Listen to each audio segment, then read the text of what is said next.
Hello. तो percentage composition के बारे में बात करते हैं आज। क्या होती है परसेंटेज कॉम्पोजिशन?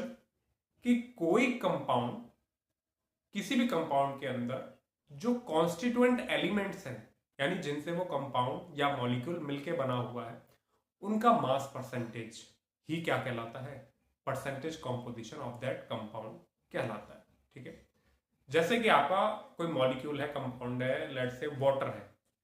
वाटर के कॉन्स्टिट्यूएंट एलिमेंट्स क्या है? किन एलिमेंट से बना है वो? Hydrogen and oxygen. तो हाइड्रोजन और ऑक्सीजन बाय मास कितने कितने परसेंट उसमें हैं, वही क्या कहलाता है उसका, वाटर का परसेंटेज कॉम्पोजिशन। जैसे CO2 लिया, CO2 के कॉन्स्टिट्यूएंट एलिमेंट्स क्या हैं? Carbon and oxygen. उसी से ही तो कार्बन डाइऑक्साइड बन रही है।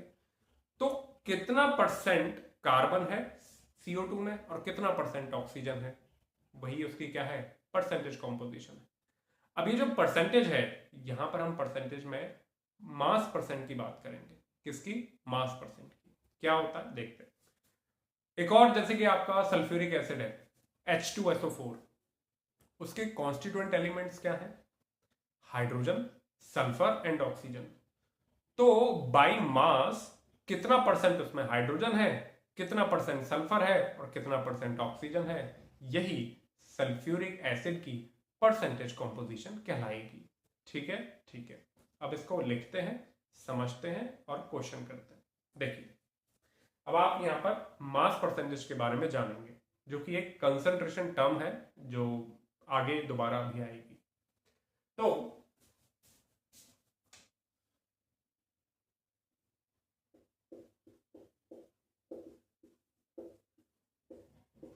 परसेंटेज कॉम्पोजिशन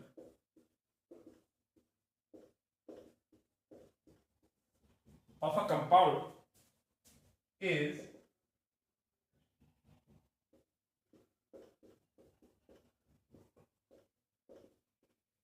mass percentage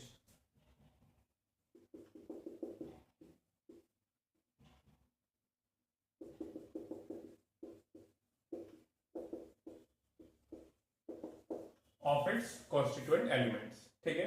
देखो, जैसे, अच्छा, यहां पर एक शब्द आया है, mass percentage of its constituent elements.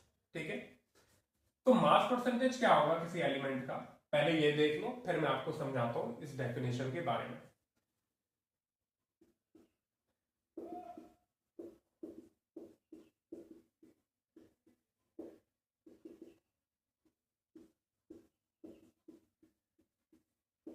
Mass percentage of the element in a compound,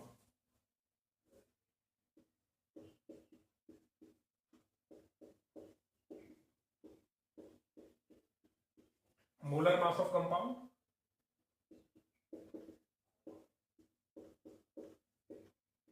and total mass of element in that compound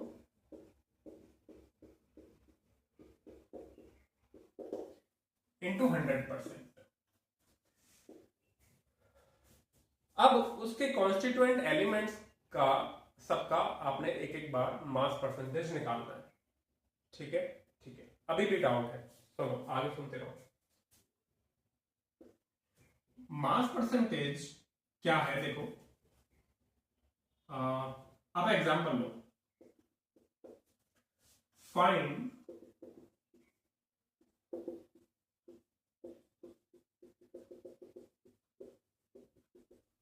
percentage composition of the water, CO2,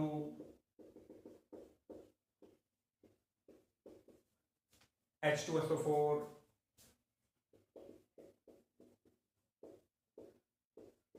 ethanol. ठीक है। ठीक है। अब आपसे सबसे पहले मैं बात करता हूं परसेंटेज कॉम्पोजिशन ऑफ H2O की क्या है। तो परसेंटेज कॉम्पोजिशन ऑफ H2O का मतलब है कि H2O के अंदर इसके जो कॉन्स्टिट्यूएंट एलिमेंट्स हैं, कौन से? हाइड्रोजन। तो उसका परसेंटेज निकालना है आपने, हाइड्रोजन का मास परसेंटेज, और आपने ऑक्सीजन का भी मास परसेंटेज निकालना है। ठीक है, ठीक है। क्या करेंगे, ये जो फॉर्मूला है इसके according molar mass of H2O, ठीक है, और total mass of hydrogen into 100%। और यहां पर क्या करेंगे, मोलर मास ऑफ H2O और ऊपर मास ऑफ ऑक्सीजन इस H2O के अंदर इंटू 100%। अब आपको पता है मोलर मास कितना है पानी का, 18 ग्राम, और उसके अंदर हाइड्रोजन का मास कितना है, टोटल कितना मास है, टोटल मास ऑफ हाइड्रोजन किसके अंदर, इन H2O, इन H2O कितना है 2 ग्राम इंटू 100%। चाहो तो AMU लिख सकते हो ऊपर नीचे, कोई फर्क नहीं। सॉल्व करोगे तो आपको अप्रॉक्स 11.1% कुछ आ जाएगा।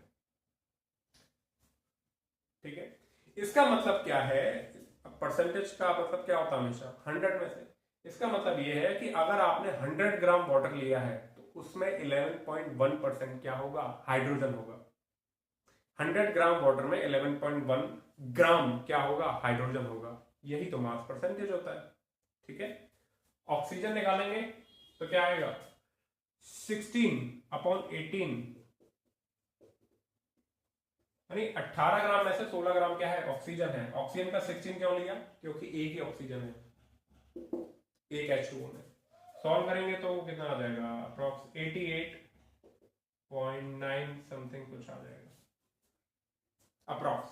ठीक है, तो इसका मतलब 100 ग्राम वाटर में इतने ग्राम हाइड्रोजन है और इतने ग्राम ऑक्सीजन है, यानी mass percentage of constituent elements is percentage composition of water.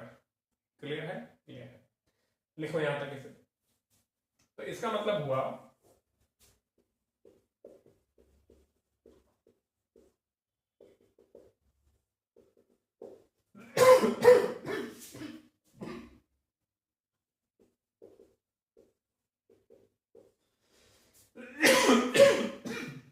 Clear है, ठीक है। लिखो, फिर आप CO2 का करो, H2SO4 का करो। अब देखो, percentage composition of a compound, यानी परसेंटेज कंपोजिशन ऑफ वाटर क्या हुआ, is mass percentage of its constituent elements. Constituent element यानी हाइड्रोजन और ऑक्सीजन का मास परसेंटेज निकाल लिया, और मास परसेंटेज निकालने का तरीका मैंने बता दिया। ओके, ठीक, हटा दो।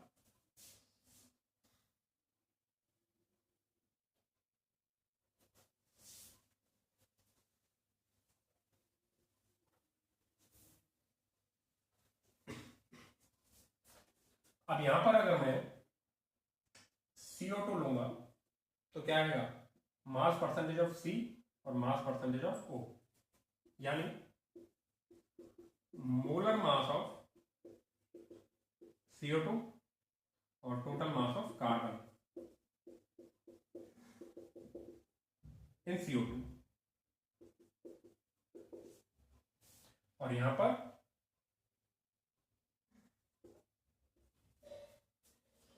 क्या करूंगा, 44 ग्राम, और टोटल मास ऑफ कार्बन, यहां पर एक ही कार्बन है तो हम यहां पर क्या लेंगे, 12 ग्राम।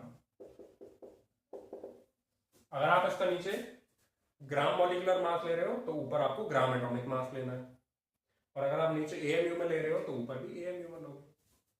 और ऐसे इसका आ जाएगा 44 ग्राम और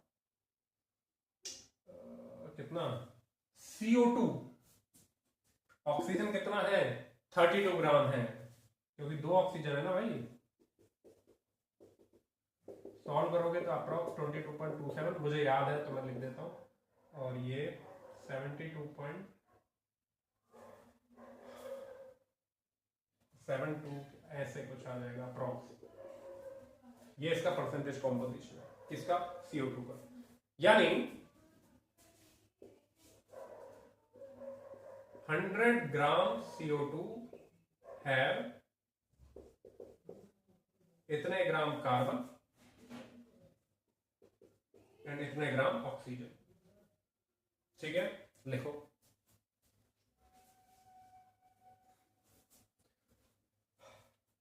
सेम ऐसे ही आप H2SO4 को कर सकते हो। अब आप खुद भी ट्राई कर सकते हो।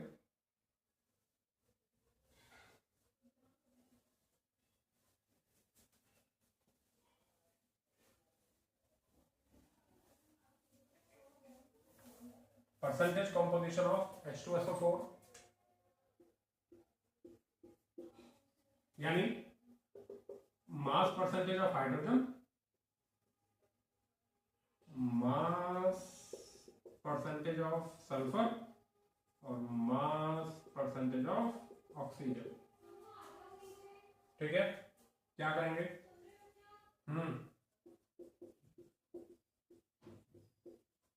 Molar mass of H2SO4 and total mass of hydrogen. ठीक है, इंटू 100%। यहां पर क्या करेंगे?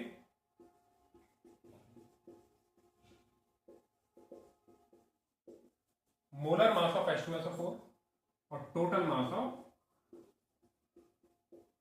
सल्फर। कहां पर? H2SO4 में। और ऐसे ही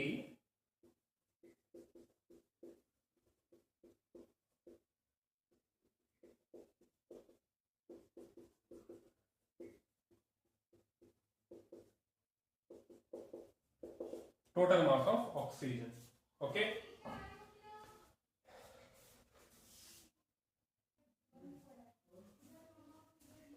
थोड़ा सा यहां कट रहा है। ओके, ये मोलर मास ऑफ H2SO4 लिखा हुआ है। ठीक है, तो हाइड्रोजन यहां पर क्या लिखेंगे? नीचे तो आएगा 98 ग्राम और हाइड्रोजन का कितना मास है H2SO4 में? 2 ग्राम इंटू 100%। सल्फर का 32 ग्राम क्योंकि एक ही सल्फर एटम है और 98 ग्राम। यहां पर 98 ग्राम और ऑक्सीजन कितना है? 4 ऑक्सीजन एटम है ना, तो 4 इंटू 16 ग्राम यानी 64 ग्राम। बस आ गया। सॉल्व करेंगे तो मुझे वैल्यू याद है थोड़ा, तो लगभग 2.04 के आसपास और ये आती है लगभग 32.65 और ये लगभग 65.3। ठीक है, समथिंग इस तरीके से H2SO4। ऐसे आप एथेनॉल का निकाल सकते हो। Percentage of carbon, percentage of hydrogen, percentage of oxygen, ये आप खुद से करें। ओके, मैं लिख देता हूं। Percentage of carbon, percentage of hydrogen and percentage of oxygen कितना आएगा? एथेनॉल का कितना होता है मोलर मास? 24 और शायद 30, 46। तो ऊपर 46, नीचे 46 और ऊपर आ जाएगा 24। हाइड्रोजन के लिए नीचे 46 और टोटल हाइड्रोजन कितना है? 6 ग्राम और 46 और ये 16। ठीक है, इसको सॉल्व करने से आपको आंसर मिल जाएगा। ओके, लिखिए, फिर आगे हम क्वेश्चन करते हैं।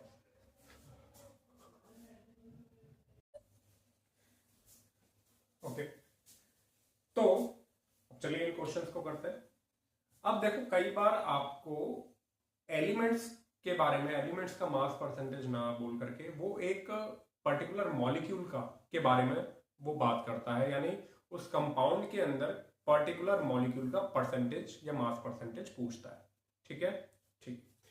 जैसे आप इस क्वेश्चन में देखो, ये कहता है, पहला क्वेश्चन देखो कि find percentage of crystalline water in calcium sulphate dot 2H2O and sodium carbonate dot 10H2। अब यहां पर एक शब्द है क्रिस्टलाइन वाटर। ठीक है, अब आप समझो, अभी के लिए इतना समझ लो, इस तरीके के कंपाउंड में जब डॉट लग करके और कुछ वाटर मॉलिक्यूल लिखे होते हैं उन्हें हम क्रिस्टलाइन वाटर कहते हैं। क्रिस्टलाइन वाटर क्या होता है कि आयनिक कंपाउंड्स जो होते हैं ना, वो नेटवर्क सॉलिड होते हैं, तो उनके अंदर वॉइड्स के अंदर उनके अंदर कुछ वाटर मॉलिक्यूल्स होते हैं, इसे हम क्रिस्टलाइन वाटर कहते हैं। ठीक है, अभी के लिए इतना जान लो। ऐसा नहीं है कि ये गीला है या पानी में डूबा हुआ है, नहीं, होते तो ये सॉलिड ही है। इनकी अगर स्टेट की बात करोगे तो ये सॉलिड है। अब ये जो सॉलिड आयनिक सॉलिड है, इनके अंदर वाटर मॉलिक्यूल पाए जाते हैं, इसे हम क्या कहते हैं? Crystalline water. अब वो आपसे किसकी परसेंटेज पूछ रहा है? वाटर की, तो बस कर दो। जैसे परसेंटेज ऑफ वाटर कितना आ गया पहले में, आप लिखोगे molar mass of CaSO4 dot 2H2O और ऊपर mass of H2O in this compound, ठीक, इंटू 100%। सॉल्व करोगे तो कैल्शियम सल्फेट का मोलर मास और वाटर का तो 2 इंटू 18 ग्राम, क्योंकि 2H2O है। ठीक है, नीचे कैल्शियम सल्फेट डॉट 2H2O पूरे का लिख दो। क्या लिखोगे? कैल्शियम का तो 40, सल्फर का 32 प्लस 4 इंटू ऑक्सीजन का 16 और प्लस 2 इंटू वाटर का 18। ठीक है, इसको सॉल्व करेंगे तो ये हो गया 96, 136, 36, 136 और 36 172। तो यहां पर ये आ गया 172 और ऊपर 36, 172 ग्राम, 36 ग्राम। तो टोटल ये जो कंपाउंड है ये है 172 ग्राम। आपने 1 मोल कंपाउंड ले लिया, उसके अंदर 2 मोल वाटर है, तो इसका मतलब 172 ग्राम में से 36 ग्राम क्या है? वाटर है। सॉल्व करोगे तो आपको आंसर मिल जाएगा, आई थिंक अप्रॉक्स, जैसे मेरे को थोड़ा डेटा याद है तो 21% आ जाएगा। तो ये परसेंटेज कॉम्पोजिशन हो गई, ये परसेंटेज ऑफ वाटर हो गया किस मॉलिक्यूल के अंदर? इसके अंदर, कैल्शियम सल्फेट डॉट 2H2O के अंदर। ठीक है, आपसे इसमें कैल्शियम के बारे में भी पूछ सकता है। मान लो इसमें इसी मॉलिक्यूल में परसेंटेज ऑफ कैल्शियम पूछ लेगा, तो आप क्या लिख दोगे? नीचे तो 172, ऊपर कैल्शियम कितना है? 1 है। ये परसेंटेज किसकी आ गई? कैल्शियम की आ गई। क्लियर है? क्लियर। चलो दूसरा, इसमें परसेंटेज ऑफ वाटर पूछ रहा है, Na2CO3 डॉट 10H2, यानी सोडियम कार्बोनेट। नीचे क्या लिखोगे? सोडियम कार्बोनेट का मोलर मास क्या आ जाएगा? 2 into 23 plus carbon 12, 3 into oxygen 16 plus 10 into 18। This is molar mass of this compound. मैं लिख देता हूं, मोलर मास ऑफ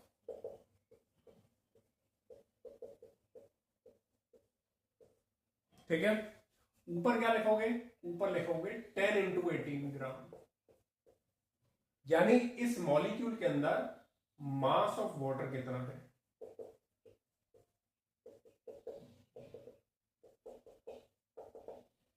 ठीक है, बस अब आप इसको सॉल्व कर सकते हो। तो कितना आ जाएगा? 180 डिवाइडेड बाय 46, और ये कितना हो गया?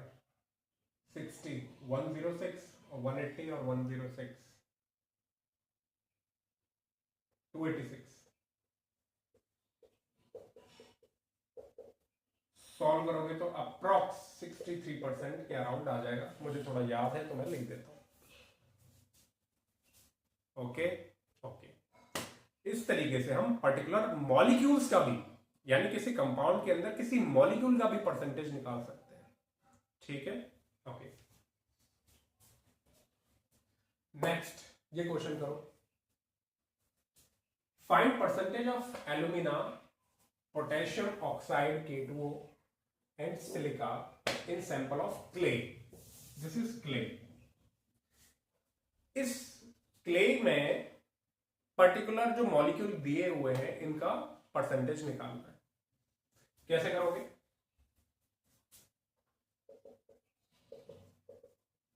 Percentage of Al2O3,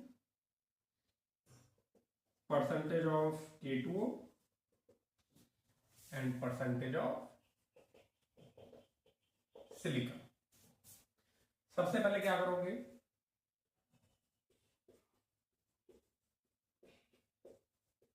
molar mass of clay, ये पूरा,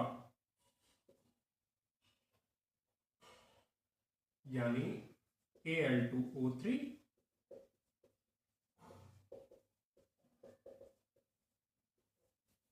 इस पूरे का मोलर मास, और ऊपर क्या लिखोगे? Mass of Al2O3। इसके एक मॉलिक्यूल में एक मॉलिक्यूल ही Al2O3 है, इसलिए बस एक बार लिखोगे इंटू 100%। ठीक है, तो क्या आ जाएगा? मोलर मास जब आप निकालोगे Al2O3 का, तो अब 2 into 27 plus 3 into 16 plus potassium 2 into 39 होता है पोटेशियम का atomic mass, plus oxygen plus 6 into 28 plus 2 into 16। ये 28 किसका हो गया? सिलिका का। 6 है ना सिलिका। ओके, तो इसको सम कर लेंगे तो, और ऊपर क्या लिखेंगे? एल्यूमिना का ये वाला मास इंटू 100%। सॉल्व करोगे तो आपके पास ये तो आ जाएगा 102 अप्रॉक्स अपॉन 556। देखो यहाँ थोड़ी मैथमेटिक्स है, मुझे पता है इसलिए मैं फटाफट लिखता जा रहा हूँ, कोई बड़ा चीज नहीं है। 102 डिवाइड बाई 556 इंटू 100%, ये अप्रॉक्स आता है 18.4 समथिंग, ऐसे कुछ आता है। ठीक है, कैलकुलेट कर लेते। सेम ऐसे ही परसेंटेज ऑफ K2O निकालोगे तो नीचे तो लिखोगे क्या? 556, ये ओवरऑल क्या है? 556, और ऊपर क्या लिखोगे? K2O का मास कितना था? 78 और 16 94।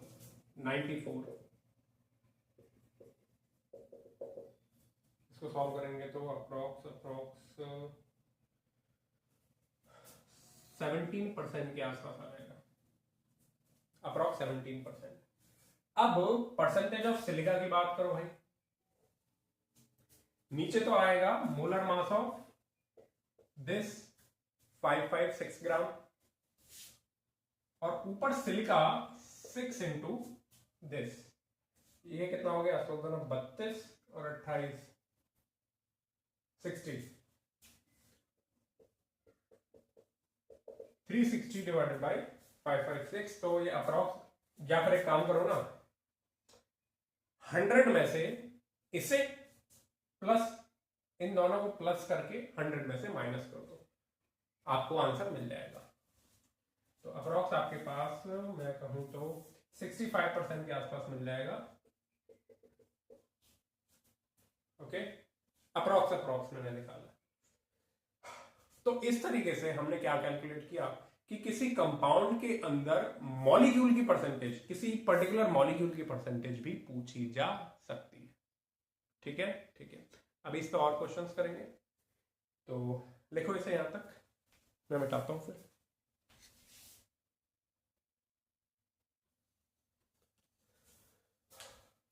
चलिए इस क्वेश्चन को देखते हैं। क्वेश्चन कहता है कि एक हाइड्रेटेड सॉल्ट है कॉपर सल्फेट का, अब इसमें XH2O दे रखा है, तो कहता है कि इसमें 36% क्रिस्टलाइन वाटर है, तो बताओ the number of water molecule in A compound of this, यानी X की वैल्यू बतानी है। सेम वैसा ही क्वेश्चन यहां पर। ओके, चलिए कैसे करेंगे इस क्वेश्चन को। इसमें इस टाइप के क्वेश्चन में थोड़ी सी कैलकुलेशन ज़्यादा होती है, ठीक है।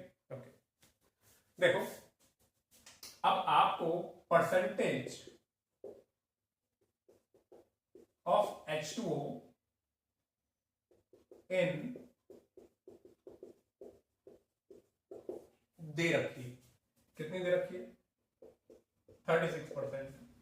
कैसे निकालते, अगर आप निकालते तो इसको, तो आप ऐसे निकालते, उसमें कह रखा है कि कॉपर सल्फेट को 160 ग्राम पर मोल ले लो, तो 160 प्लस 18x क्या हो गया, ये molar mass of copper sulphate dot XH2O, और ऊपर क्या लिखोगे 18x, क्योंकि कितने वाटर मॉलिक्यूल हैं हमें नहीं पता, यानी हमने XH2O की वैल्यू रख दी यहां पर और इसका टोटल मास रख दिया इनटू 100%। अब आपने इसको सॉल्व करना है बस। अब आप लोग कैसे करोगे वो आप जानते हो, परसेंटेज से परसेंटेज काट दो, 100 को इधर ले जाओ,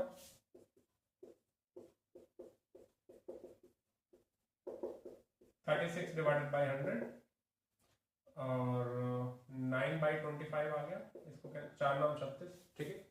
अब एक काम करते हैं, कई तरीके करने के, इसको पूरे को उल्टा कर लो, 160 plus 18x upon 18x is equal to 25 divided by 9। 18x को एक बार इसमें और एक बार इसमें भाग दे दो। अब यहां पर केमिस्ट्री खत्म हो जाती है, सिंपल मैथमेटिक्स।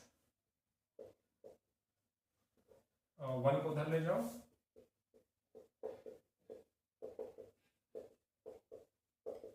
तो कितना हो गया 16/9, तो 160 upon 18x is equal to 16/9, तो 160 इंटू 9 और ये आ गया x कितना आ गया,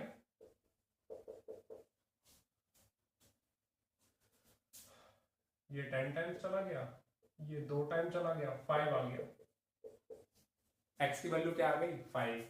तो इसका मतलब ये जो फॉर्मूला है वो क्या है, copper sulphate dot 5H2O, blue vitriol कहते हैं इसको, आगे हम पढ़ेंगे।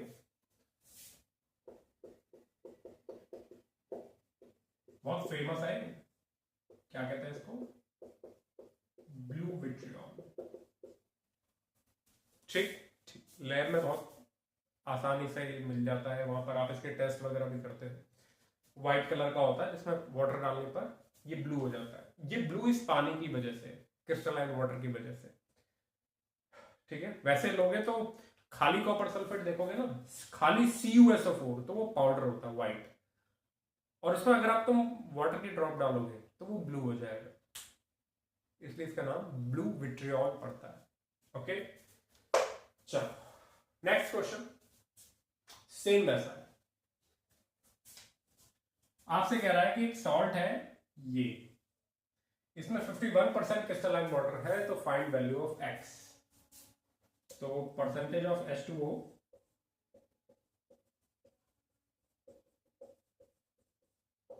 कितनी, MgSO4 क्या होता है, मैग्नीशियम होता है 24 प्लस सल्फेट का पता है 96 और ये 18x। अरे H2SO4 का मास 98, अब तो याद हो गया होगा, तो उसमें से 2 हाइड्रोजन हटा दो तो SO4 का मास कितना आ गया 96, और ऊपर लिख दोगे 18x, और ये किसके बराबर है 51% के बराबर। बस अब सॉल्व करना है, कर लोगे, ठीक है। 120 plus 18x is equal to 51/100। अगर आप इसको सॉल्व करना, मैं ही कर देता हूं, अपॉन 18x, ये किसके बराबर हो गया, इसको मैंने उल्टा कर दिया, 100/51, 18 का यहां भाग दिया 18x, 18 का यहां भाग दिया 1 को पहुंचा दो उधर, तो ये बन जाएगा 49 डिवाइडेड बाई 51, तो x क्या आ गया 120 इंटू 51 अपॉन 18 इंटू 49 सॉल्व करोगे तो आपको अप्रॉक्स 7 आ जाएगा, 6.99 आएगा वैसे, जहां तक मुझे याद है 6.98 ऐसे कुछ आएगा। तो आप उसमें कौन सा आंसर लगाओगे फिर, इसको 7 ही मानोगे? ठीक है, ठीक है। तो इस तरीके से भी आप क्वेश्चन कर सकते हैं। लिखो ऐसे, एक दो सवाल और करते हैं। ठीक है, लिखो ऐसे, फिर मैं मिटाता हूं।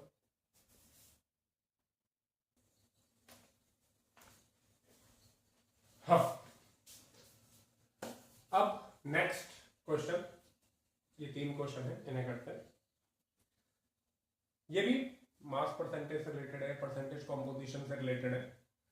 क्या कहता है कि एक ऑर्गेनिक कंपाउंड है जिसमें 4% सल्फर है बाय मास, 4% सल्फर है। ठीक है, सल्फर एज ए एलिमेंट सिर्फ 4% है। तो बताओ the minimum molecular mass of organic compound क्या होगा। ठीक है, ठीक। अब 4% सल्फर का मतलब क्या है भाई, यही तो मतलब है कि 4% बाय मास का मतलब क्या है, इसका मतलब ये है कि 4 ग्राम sulphur in 100 gram organic compound.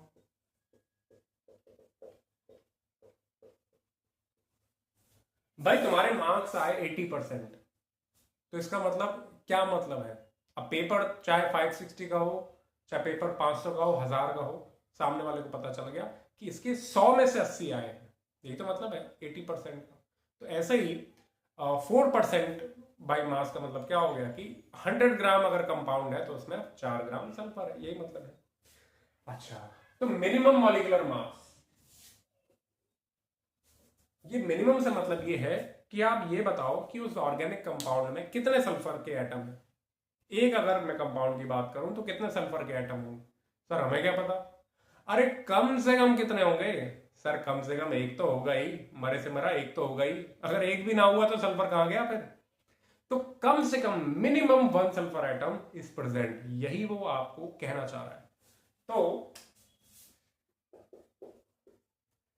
In 1 molecule of organic compound there is minimum 1 sulfur atom is present।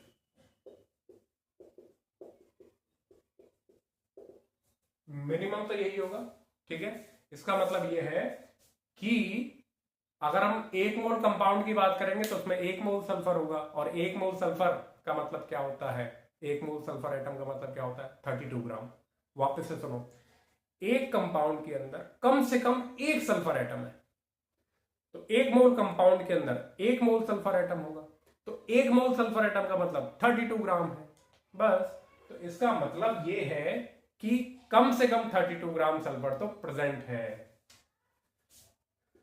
तो minimum 32 gram sulphur present in 1 mole compound. ठीक ठीक, तो अब आप लगा लो कि 4 ग्राम sulphur present in 100 gram compound, तो 32 ग्राम सल्फर किस में प्रेजेंट होगा, 100/4 इंटू 32, सॉल्व करोगे तो 800 ग्राम आ गया। यानी 1 मोल ऑर्गेनिक कंपाउंड का मास कितना है, 800 ग्राम। बात समझ में आई। अगर आप 1 मोल नहीं ले रहे हो, एक ऑर्गेनिक कंपाउंड ले रहे हो, तब यहां पर ये 32 AMU हो जाएगा। समझ गए, समझ गए। तो बस मिनिमम मॉलिक्यूलर मास से मतलब यही था। वापस से एक बार सुन लो, वीडियो पॉज करके फिर प्रैक्टिस के लिए ये क्वेश्चन करना। ठीक है, ये मैं आप पे छोड़ रहा हूं। तो करना क्या है कि 4% कितना है, सल्फर है। 4% सल्फर का मतलब ये है कि उस ऑर्गेनिक कंपाउंड में कि अगर 100 ग्राम लोगे तो 4 ग्राम तो सल्फर है उसमें। ठीक है, यानी परसेंटेज कॉम्पोजिशन। 100 ग्राम कंपाउंड में 4 ग्राम सल्फर है, तो मिनिमम कितना सल्फर होगा एक कंपाउंड में? एक मरे से मरा एक सल्फर एटम तो होगा, यानी 1 मोल कंपाउंड में 1 मोल सल्फर एटम तो होंगे। ज्यादा हो सकते हैं लेकिन हम मिनिमम की बात कर रहे हैं, तो इसका मतलब मिनिमम 32 ग्राम 1 मोल कंपाउंड के अंदर तो सल्फर है। तो 4 ग्राम है 100 ग्राम में, तो 32 ग्राम है कितने ग्राम में? 800 ग्राम में। ठीक है, ठीक है, सिंपल।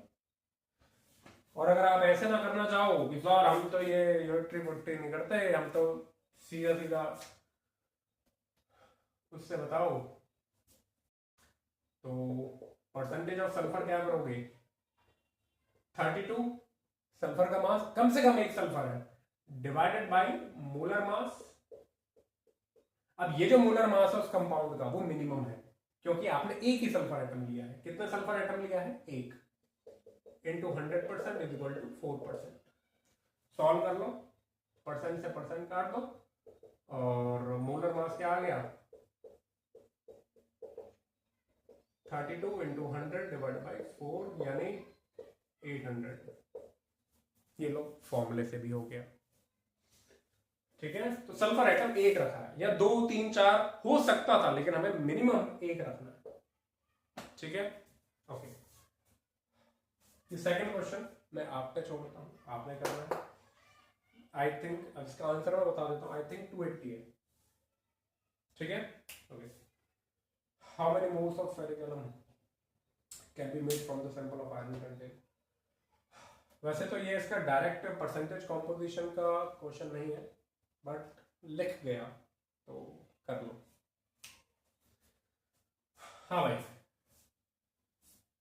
करो, मैं इसे मिटाता हूं, देखो।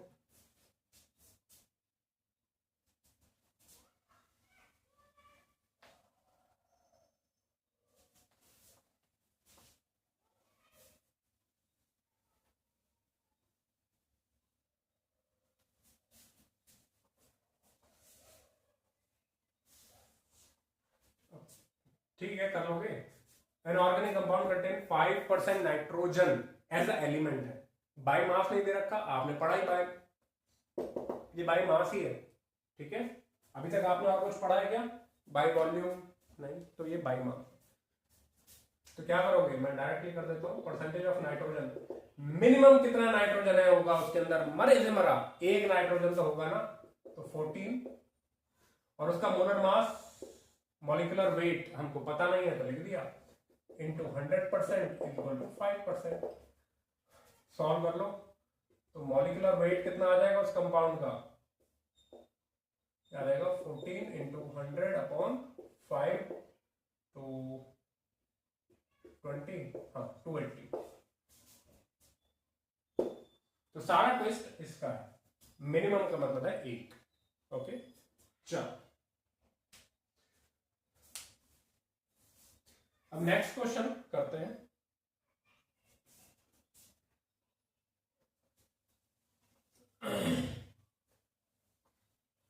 वैसे तो अब तक जो हमने पढ़ा है उसके बेस पे हो जाएगा, ट्राई करो। अब मैं कराता हूं। How many moles of ferric alum? अब क्या है फेरिक एलम, तुम्हें क्वेश्चन लेना है, तुम्हारे लिए तो ये कितने बनाए जा सकते हैं from the sample of iron contain इतने ग्राम ऑफ इट। कितने ग्राम? इतने ग्राम क्या दे रखा है? आयरन। ये क्या है? आयरन का सैंपल है, उसमें इतने ग्राम आयरन है, और आयरन का मोलर मास दिया हुआ है आपको, सॉरी एटॉमिक मास आपको दिया हुआ है। तो इसका मतलब आपके पास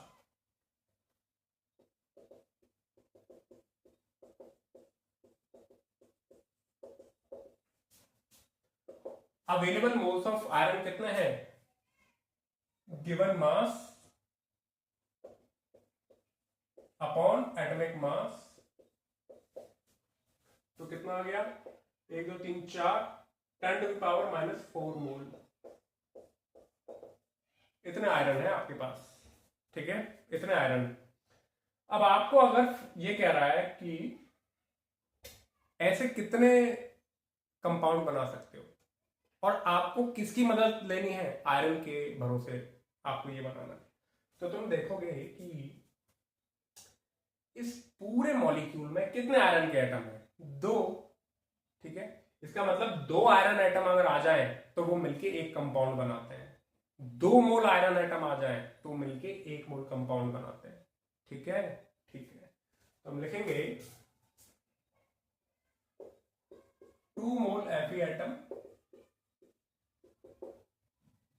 क्या फॉर्म करते हैं, 1 मोल ferric alum, 1 mole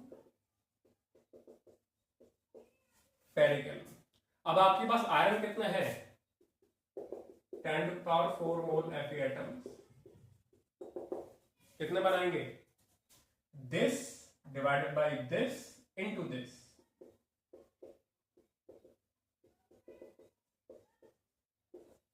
one mole ferric alum upon 2 mole iron atom into 10⁻⁴ mole iron atom.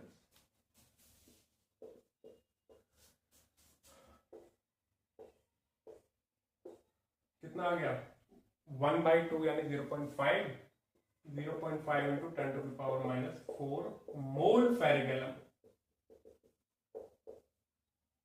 ठीक है, ये रहा आंसर, ठीक है। या इसको लिख सकते हो 5 इंटू 10⁻⁵ मोल फेरिक एलम, ठीक है। ठीक है, तो ये आपका जो बेसिक क्राइटेरिया था, जो बेसिक कंसेप्ट था किसका, परसेंटेज कॉम्पोजिशन का, वो हो गया, ठीक है। अब इसके बाद क्वेश्चन करते रहे और डाउट पूछते रहे, ठीक है। थैंक्स।